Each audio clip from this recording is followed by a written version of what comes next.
I was speaking to Caps a little bit. He said he's got some other picks prepared. But G2's draft, like, you don't know where anything's going. It looks like Varus Karma bot with Kindred jungle. And then they pick Ashe. And you're like, So I guess it's Kindred Karma mid jungle with Varus Ashe bot into Lux. And then they pick Zac. And you're like, Is it Zac top? But no, it's Zac mid. I think the reason Zac mid is good is because they have double melee AP mid jungle. And it's not Caedrel. And I think that is the formula that Zac loves to play against.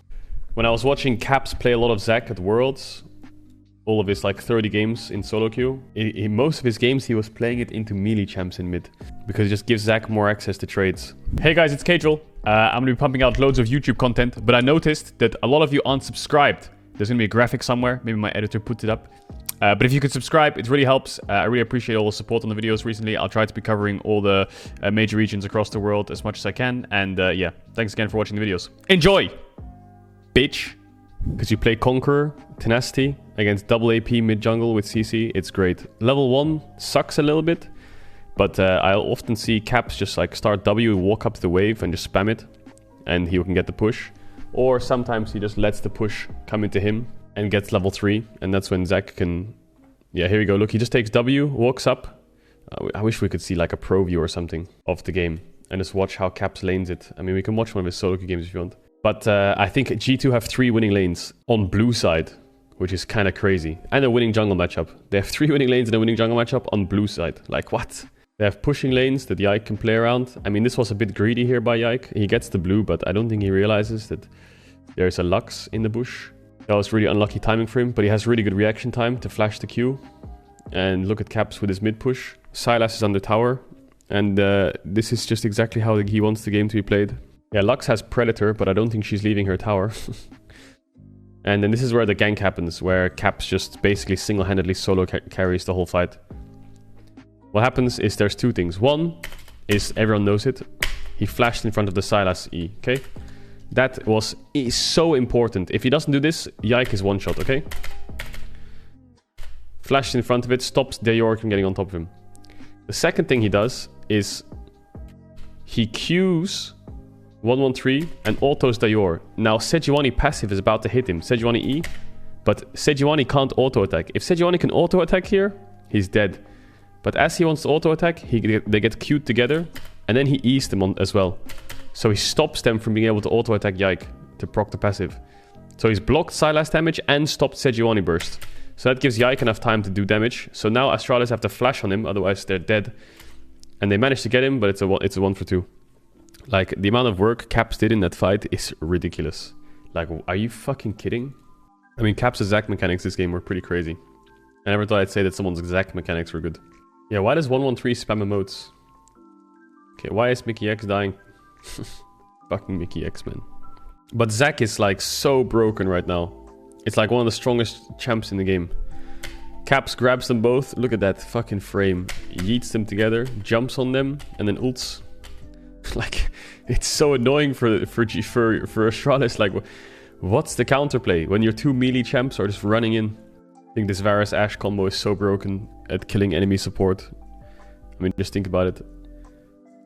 Imagine the Varus ult hits Lux and there's Caps. Is Astralis as bad as it looks? Yeah. Zac passive.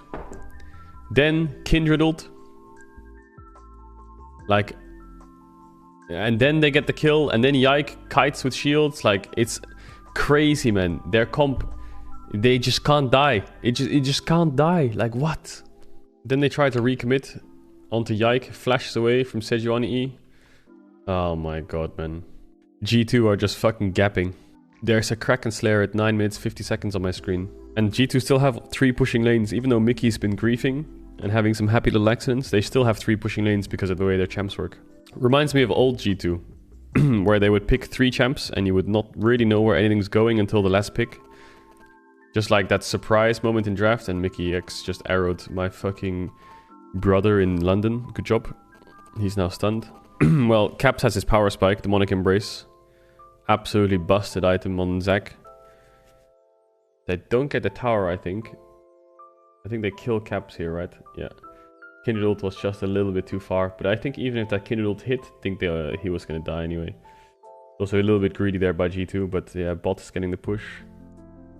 And all the meanwhile, like, they're juggling everything really well. They've gotten Drakes, they've gotten Heralds, they've gotten push in lanes, they've gotten leads in lanes, they've denied camps. Like, this play here, I think Finn's mechanics were really good.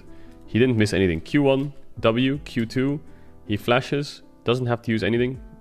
Q3, like, he doesn't miss any Qs. He hits them all pretty well. I think if Aatrox makes one mistake there, they live. Cap solo kills mid, Demonic Embrace kills him. Crazy. Crazy the limits that Caps is on. Look at his HP. Look at his HP. The minion autos might kill him, but he flashed into his blob. Yeah, Caps can basically play anything, I feel like. It's really impressive. Oof. Oh, the Scryer's Bloom plant was quite nice there.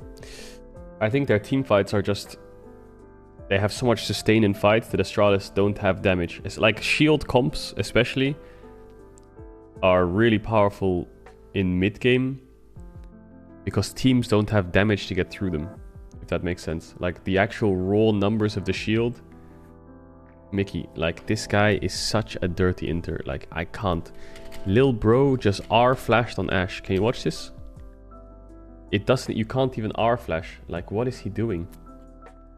He's like, Caitlyn, no cleanse. Yeah, Ashe no ult, more like. I mean, they have no more plays left. This is absolute desperation play from Astralis. Trying to dive, Radiant Virtue, tank Karma, while Zac has TP and is recalling top. Absolute nightmare of a play. They don't have any damage. Zac mechanics from Caps is good. They just keep going forwards. I think they kill 113, right? Sorry for yawning so much. Finn's trying to flank, but there's nothing to be cooked up here. It's funny that Caps is also playing Proto Belt. I guess it helps when he has Q. I guess he can like Q auto, hit them together, Proto Belt W, E, or Proto Belt W ult. But be careful, by the way. Don't go into solo queue and start playing Zac mid. I think you need certain conditions. Against a range champ, it's probably really hard. Like, playing Zac mid versus Azir, level 1 to 5, is probably, like, fucking depressing as hell. I know all you little rats are gonna be like, Zac mid, troll face, I can play it.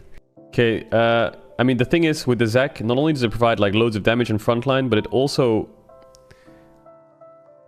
has so much engage. Like, Ashe ult, Varus ult, Zac, how do you avoid any of that? If one thing lands, you're dead. Unbelievable. I think this game from Caps was crazy. Him and Yike are just possessed. They are actually just possessed, aren't they? Absolutely fucking ridiculously insane. I'm like really looking forward to watching G2 Vitality. Like, honestly. I think G2 Vitality will be really insane. Yike and Caps versus Bo and Perks. I think Bo and Perks were also playing really, really well. What's your opinion on Bo being a shot caller in Vit? Yeah, it's good. I think his role is... He needs the shot call, right? And then they just run him over in fights. I don't think there's much Astralis can do. There's small ways they can get back in. I mean, they're playing Aatrox, Sylas, Sejuani, so their champs are like S tier. But they don't have item breakpoints right now. Like, Finn doesn't have Cleaver. And Dior is not got any damage. Like, he fell so far behind in mid that, like, I think a lot of people will know this who play Sylas. If you fall behind the Sylas, you don't actually have that much damage. Because a lot of your kit is utility. And when you are even or ahead, you actually have damage to... leverage the amount of utility you have as well. But if you don't actually have any lead, it feels really shit. I mean, he was getting dove, right? So... I mean, they one-shot everyone. 24-minute game. G2 just looks ridiculous. And then, yeah, if there's no Black Cleaver on Aatrox and Sylas is behind, I don't think they have any damage. Well, bot lane did fine, but I mean, the thing is, you have to understand that there's... Caitlyn Lux is a good bot lane, because what they like to do is push and poke you on the tower and they have kill pressure. And despite getting the kill, what happened this whole game, there was so much mid-jungle pressure that they could never push because they'd be vulnerable and exposed. And also, Varus can just walk up to this wave with his fucking serrated dirk, hold his Q, fire it across the whole wave, and now Caitlyn have nothing to play on. That's why Caitlyn's counters, well, counters, are things like Varus. Old school counter was Ashe and Jhin as well.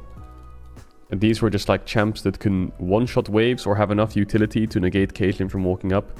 Whereas champions like Draven, Ezreal, Kai'Sa, Xayah, these champs can't really provide that. So as much as some of them have wave clear, they do sit under their tower getting fucked.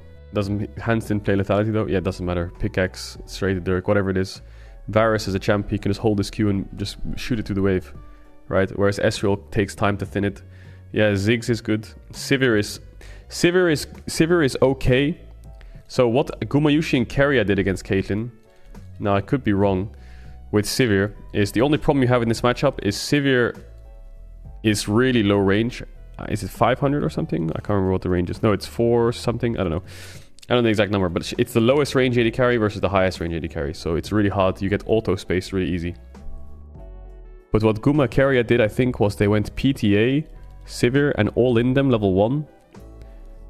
And then once you are having them like chunked out, then you can just contest the wave because they can't walk up. Something like this, I think, is what they did, right? Let me check. Yeah, PTA. It was against Caitlyn, though. No, it was against Lucian Nami. I think you can do it against Caitlyn as well, because they did the same thing, all-inning for the wave level 1. But I think PTA Sivir can work against Caitlyn. But yeah, Sivir struggles in lane, but once she gets a couple points in W and Q or whatever, then her wave clears good enough, then it's not really like Caitlyn can do anything. She can't action the wave.